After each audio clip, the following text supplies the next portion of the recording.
এখানে এই অঞ্চলের গুরুত্বপূর্ণ এবং চিন্তাশীল বুজুর্গ ওলামায়ে কেরামের এক জামাত এখানে হাজির আছেন। আপনাদের কাছে আমার ছোট্ট একটা আরজ, সেটা হলো আমার আব্বাজান শাইখুল হাদিস রহমতুল্লাহ আলাইহি, আমরা ওনার কাছ থেকে শুনেছি যে তিনি একবার হারদুই হজরত আবরারুল হক রহমতুল্লাহ আলাইহি হারদুই, ওনার সাথে তো আমাদের দেশের সকল মুরব্বীদেরই এক সময় তাল্লুকাত ছিল, ইসলাহি তাল্লুকাতের মতো। যেহেতু থানভীর রহমতুল্লাহ সর্বশেষ খলিফা ছিলেন উনি এই সময়, তো হযরত শাইখুল হাদিস রহমতুল্লাহ ওনার সাথে বিভিন্ন বিষয়ে মুরাজাত করতেন, ফতোয়া কিতাবাতের এবং ইসলাহি কুতুবেরও সিলসিলা ছিল। তো ওখানে তিনি একবার চিঠিতে এই মজমুনটা লিখছেন। মজমুনটা এরকম ছিল, হযরতকে জানাইছেন যে হযরত, আমার কথাবার্তার মাধ্যমে হুকুমতের উপর একটা বড় আসর রাখে, তা আমি এই কথার মাধ্যমে সিয়াসত করি, আর এই সিয়াসতের মাধ্যমে আমার উদ্দেশ্য থাকে যেন হুকুমতের উপর দ্বীনের একটা প্রভাব থাকে, এরকম একটা মজমুন। তো যেহেতু হুকুমত আমাকে আমার কথাকে গুরুত্ব দেয়, এই জন্য আমি এই সিয়াসতের লাইনে এই কাজটা করি। তো হযরত রহমতুল্লাহ আলাইহি মুখতাসার জবাব দিয়েছেন। জবাবের খোলাসাটা এরকম ছিল যে এটা একটা বড় দ্বীনি খিদমত, আপনি এটা জারি রাখেন। এটা তার উদ্দেশ্য আমার এই কথাটা এখান থেকে ইস্তেশহাদ করা। শাইখ রহমতুল্লাহ আলাইহি নিজে এটা এহসাস করতেন যে ওনার কথার একটা প্রভাব আছে হুকুমতের উপর।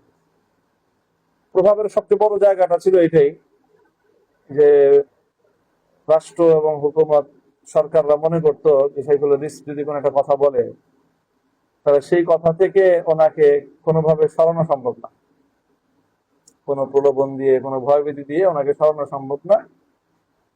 উনি যেটা বলেন দেশের জন্য, ইসলামের জন্য, অন্য অনেকে ম্যানেজ হয়ে গেলেও ওনাকে ম্যানেজ করা সম্ভব না, কাজেই ওনার সাথে বিষয়টা নিয়ে আলোচনার মাধ্যমে সমাধান করতে হবে। তো আপনাদের দোয়ায় আল্লাহ পাক রব্বুল আলামিন যে কোনো ভাবে আপনাদের চেয়ে বা দেশের ওলামায়ে কেরামের মধ্যে খুবই সাধারণ একজন ফর্দ, আমি এলেমের এতেবারে এবং সর্ব হাইসিয়াতের এতেবারে সাধারণ মানের একজন মানুষ আমি, কিন্তু বিভিন্ন ঘটনার মুখ প্রবাহের মধ্য দিয়ে আল্লাহ পাক আমাকে এমন একটা জায়গায় উপনীত করেছেন যে সেই জায়গা থেকে রাষ্ট্র এবং সরকার, প্রশাসন, সব জায়গায় আমার কথা এবং আমার যে কোনো ভূমিকার এটা বড় প্রভাব তৈরি হয়। এটা আপনারা নিজেরাই লক্ষ্য করতেছেন এটা, এবং আপনারাই বললেন যে মানুষের মধ্যে একটা ব্যাপক আগ্রহ। এই যে এটা একটা বিষয়, এটা আমার জন্য একদিক থেকে আল্লাহ পাকের নিয়ামত, আরেক দিক থেকে অনেক বড় একটা ইবতিলা এবং পরীক্ষা আমি মনে করি। তো যদি পরীক্ষায় পাশ করতে পারি সেটা নিয়ামত হবে, আর যদি আমি পরীক্ষায় ফেল করি, এই যে একটা শক্তি বা এই যে একটা প্রভাব, এটা যদি আমি গলত ইস্তেমাল করি, তাহলে দুনিয়া এবং আখিরাতে আমাকে অবশ্যই এর জন্য ক্ষতিগ্রস্ত হইতে হবে, এটা আমি বিশ্বাস করি। আর যদি আমার দ্বারা একটা সহিহ ইস্তেমাল হয়, তাহলে আমারও নিজের দুনিয়া এবং আখিরাতের নাজাতের জরিয়া হবে এবং দ্বীন ও মিল্লাতের এটার দ্বারা ফায়দা হবে, এটা মনে করি আমি। এটা এখানে আমার কোনো কাসবের কিছু দখল নাই, এটা সম্পূর্ণটাই আল্লাহ পাক রব্বুল আলামিনের দান, ওয়াহাবিয়ত। কাজেই সেই ক্ষেত্রে আমি এটা জরুরি মনে করি যে আমার আল্লাহ প্রদত্ত এই নিয়ামতের যদি সহি ইস্তেমাল করতে হয়, মানে মিল্লাতের জন্য, দ্বীনের জন্য, জাতির জন্য, তাহলে আমার সাথে উলামায়ে উম্মতের যারা সহি মানায় সঠিক ফিকির করতে পারেন, সহি রাস্তা দেখাইতে পারেন, তাদের এক বড় জামাত আমার নিগরানি করা দরকার এবং আমার সাথে তাদের থাকা দরকার।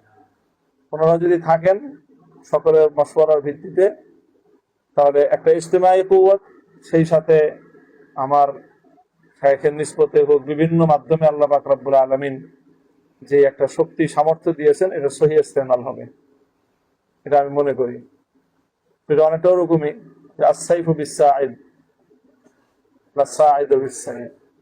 তো আমি ধরে নেন যে সাইফ, এখন যদি ওলামায়ে উম্মত যদি সাইদ হিসাবে তারা এই সাইফকে ইস্তেমাল করেন, তো কওম এবং মিল্লাতের জন্য এটা কাজে দিবে। আর যদি ওলামায়ে উম্মত সাঈদ হিসেবে এই সাইফের ইস্তেমাল না করেন, তাহলে এই সাইফের দ্বারা কোনো ফায়দা হবে না।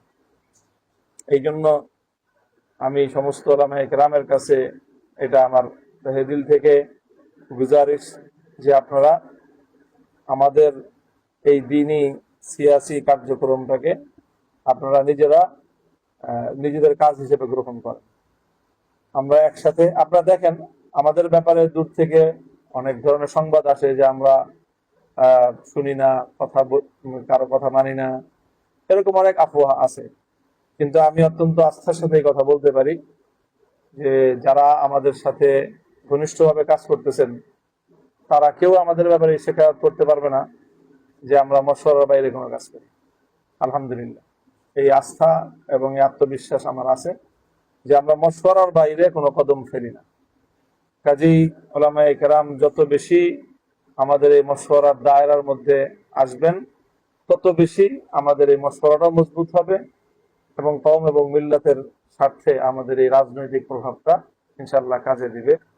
আমার এই ইলতিমাস এবং আপনাদের কাছে গুজারিশ থাকলো যে বাংলাদেশ খেলাফত মজলিস এবং আমার মাধ্যমে এখন নতুন যে একটা সম্ভাবনার যে একটা দুয়ার উন্মোচন হয়েছে, আমি এটাতেও মনে করি যে শেখ হাসিনা আমাকে কেন এইভাবে ব্যক্তিগতভাবে টার্গেট করলো।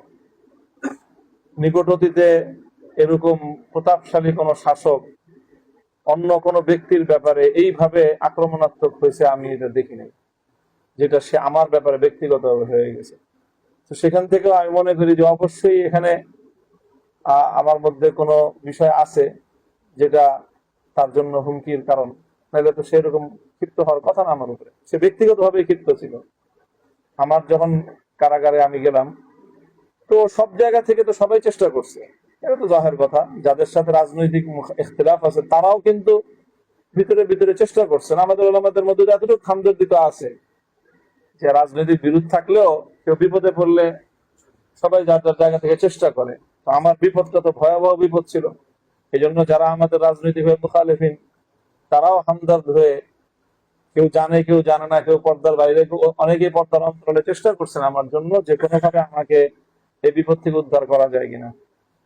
তো সবার কাছ থেকে একই জবাব আসছে যে প্রশাসনের সব জায়গা থেকেই কথা বলা হয়েছে, এবং স্বরাষ্ট্রমন্ত্রী হোক এবং আইন শৃঙ্খলা রক্ষাকারী বাহিনীর সর্বোচ্চ ব্যক্তিবর্গ, আদালতের সর্বোচ্চ ব্যক্তিবর্গ বলছে এটা আমাদের কিছুই করার নাই, সরাসরি প্রধানমন্ত্রী ছাড়া কারো দ্বারা ওনার ব্যাপারটা সমাধান হবে না।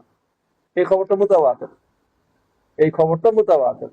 সব হালকার ওলামাদের যারাই আমাকে উদ্ধার করার জন্য চেষ্টা করছেন তাদের সবাই কাছে এই জবাব ছিল যেটা অন্য কেউ ওনার সমাধান করতে পারবে না, মামুনুল হকের মাসলা সমাধান হবে না, এটা একেবারে সরাসরি প্রাইম মিনিস্টারের হাতে ওনার ব্যাপারটা, ওনার ফাইল। তো প্রাইম মিনিস্টার কেন আমার বিষয়টাকে এতটা গুরুত্ব দিল, এখান থেকে আমি উদ্ধার করলাম যে তাহলে অবশ্যই এখানে একটা কিছু আছে যেটা প্রাইম মিনিস্টারকে পর্যন্ত প্রভাবিত করতে পারছে।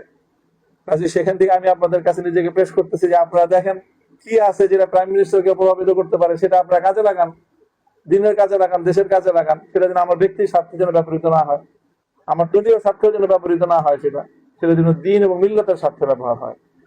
এটা যদি উলামায়ে কেরাম না করেন তাহলে আমি আল্লাহর কাছে এই কথা বলবো যে আল্লাহ, আমি উলামায়ে কেরামের সামনে নিজেকে পেশ করছিলাম, কিন্তু উলামায়ে কেরাম সেইভাবে আমাকে ইস্তেমাল করে নাই।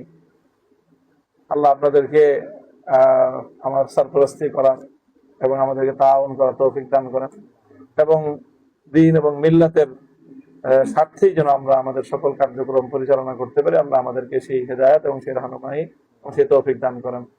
ওয়া আখিরু দাওয়ানা আলহামদুলিল্লাহি রাব্বিল আলামিন।